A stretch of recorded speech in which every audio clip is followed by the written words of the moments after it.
fast, they are furious, and they are fantastic. And as we all know, there are 3 of them that count right now, 2 of which we're about to compare in a 200-mile-an-hour duel along our favourite runway. We invited Ferrari to provide a car as well, of course, but for various reasons they declined, which is a shame, but it doesn't matter, because we got hold of something else that's fast, red and Italian to take its place. And the drag race that ensued turned out to be one of the closest we've ever staged.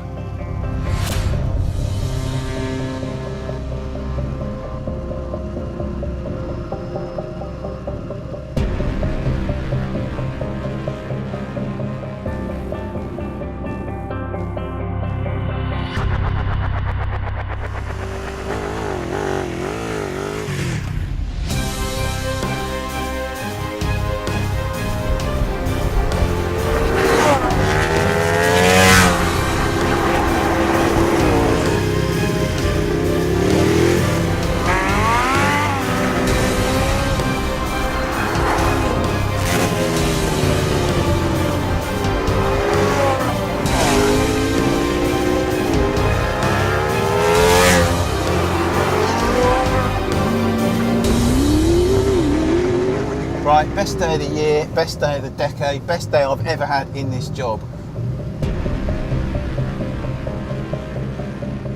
The bike you see here is Ducati's ultra-exclusive 1199 Superleggera, of which just 500 have been made. It costs a staggering £64,000, weighs not a lot more than 200 kilograms, even with a rider like our old friend Chris Northover on board. And according to Ducati, it produces, quote, over 200 horsepower. The hybrid-powered P1 and 918 are far heavier than the bike, of course, but they're also 4 and a bit times more powerful. The twin-turbo McLaren is the most potent of all, with 903 bhp. But then the 918 is 4-wheel drive and has more torque. As to which one can hit 200 miles an hour from rest the fastest, who knows? But that's what we came here to find out. I don't know what's going to happen here, I really don't. I reckon they're going to be so close.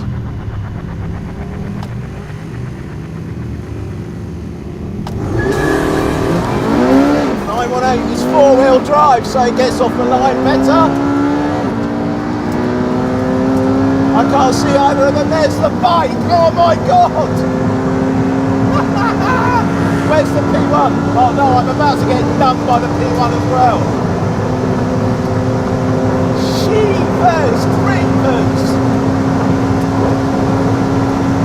The bike's slowing down, and the P1 is just still totally gone away from me. I've got no idea whether you can hear what I'm saying there.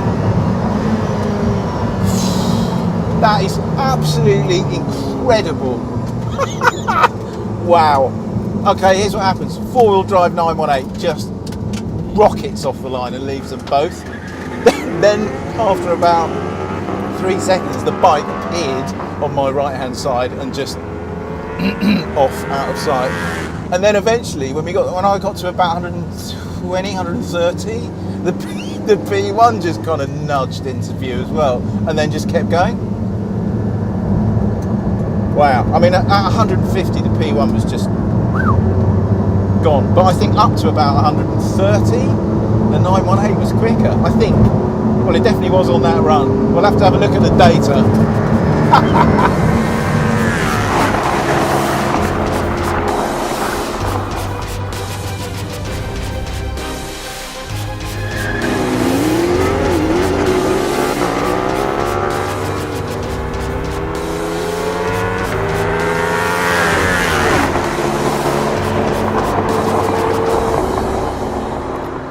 What the data revealed was fascinating, but not what we expected at all.